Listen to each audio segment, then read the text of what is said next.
عزیز لالا څنګه مې پېښه وکړه دا خو موږ باندې څه عجیبه غوندې ولګېده ناشنا لکه مطلب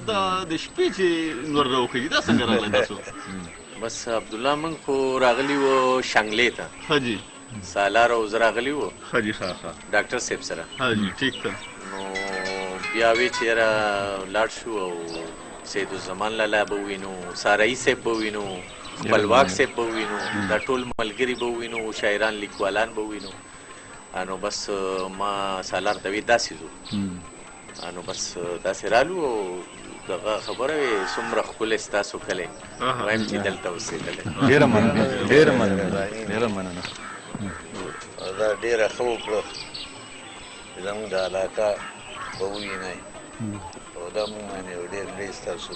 احسان دی د دې نورو ځایونو دغه تاسو کوئ که نه نو مونږ هغه ډېر کتلي نو مونږ وایي چې دا زموږ د علاقې نو دا تاسو یو ډېر لوی اوچته خبره وکړه چې ناڅاپه او پېښه وکړه ده نو خامخا به زو راځو دا خو زموږ پښتانه رونه دي هغوی سره به زو راځو خامخا او دا ټول کلي د پښتنو دا ټول کلي دا ښکلي کلي دي سړي ورته زړه کېږي چې یو بل سره لاړې او مینه په تلو راتلو زیاتېږي کله راځه کله زه به زه درکره ځم کله راځه کله به زه درکره ځم عزیز صاحب جی جی یو بله وي که نه وي مینه په تلو راتلو زیاتېږي مونږ کره مه راځه سړی دې صبر شي نو دا خو بیا داسې ده چې وایي په صبرېدلو چې صبرېږي بیا پښتنو بیا ټپي هم کړي علامه دا به دروغجنه مینه نو هسې ما فکر کوو په لارې باندې دوی ته مې وې سالار صاحب دي ته چې دلته نه به خلک لکه په خپلو خو هم تلئ ښکته دي سوابۍ ته به تلي او ایبټ ته به تلي بټولو پورې تللي چې کله ګاډي نو سړکونه نو عزیز صاحب داسې ده که نه جي چې پخوا به زمونږ سوابۍ سره تګ راتګ و یعنې د ساورو او د دې نور د خوراک سامان به هلته د ټوپۍ سوابۍ نه راوړل دا خلق به دغسې په بیلنکوټ او بیلیاڼۍ باندې کوز شو مابړ باندې به پورې شو هلته منډی به ولګېده هلته نه به یې سوري واغېستل داسې په دې کاله ډاکه ولاړ کاله ډاکه باندې ولاړل بیلیاڼۍ په لارې پیتا و مازي باندې ولاړو جی او ګدون باندې ګدون باندې پورې به شلو مابړ باندې به پورې شلو او هلته به مازدیګر ته ورسېدله هلته به یې سارملې منډی ولګېده سوري به یې واغېستل او بله شپې له به یې دلته ځان رسو دغسې د سپرلي په نیټه او د مني په نیټه باندې به د هغه ځای ټوپۍ سوابۍ خلقو او د دې خلقو به یو بل سره ساورو تبادله کېدله نو په هغه طریقې به دوی به یو لین ډېر نو تله راتله به اکثر زموږ خلق به چې مالګې ګوړې دا به زیاتې نور په خپل د علاقایي پیداوارو په هغې به خلکو ګزاره کوله خو مالګه او ګوړه او دې له به خامخا تله دې له به سوابۍ ته تلل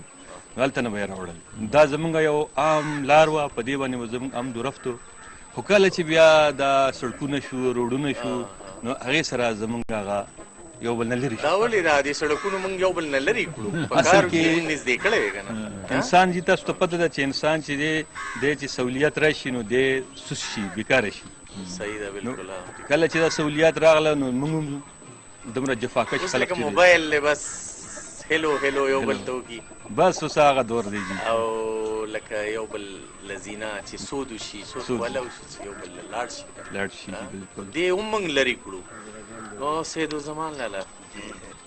تاسو ښه یې که بلکل الله رحم دی نو بس موږ وی چې تاسو ووینو او راغلم زه خو چې د غرونو ته راشم نو بیا زه ډېر زیات خوشحاله یم او پته نه لګي زما نیچر به داسې نو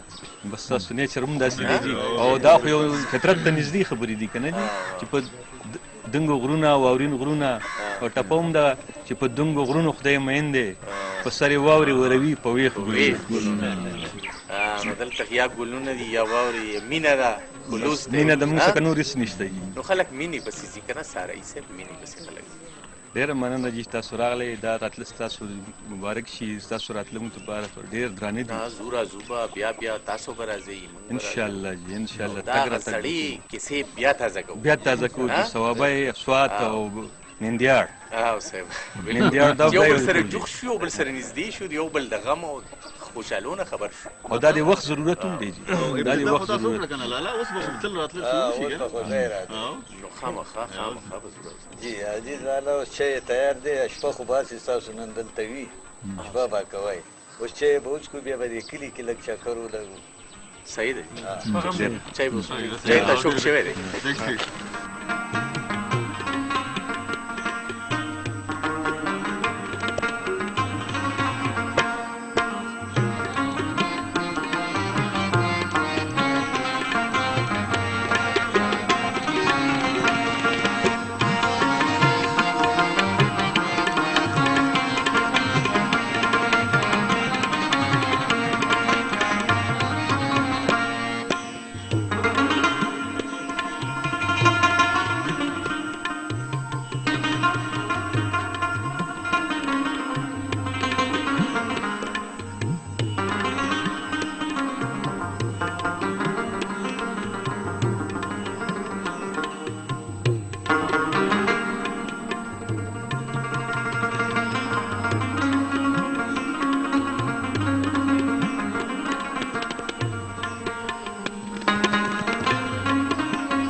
ډیرو ګرانو کتونکو دا زمونږه ډولۍ چې په دې کې به مونږ ناوې راوسته اوس خو زمانه ماډرن شوه اوس خو ناوې چې کوم دی نو په موټرو کې راولي خو د دې چې کوم خوند و ډولۍ پسې به جنج روان و تمبل به غږېده او سندرې به ویلې کېدې نو د دې چې کوم خوند و نو دا اوس هم په دې کلي کې هم هغه رواج دی او په دې ډولۍ کې ناوې راولي او هغه تمبل غږېږي او هغه جنج ورسره را رواني نو دا زمونږه په کلیوالو رنګونو کې یو ژوندی رنګ دی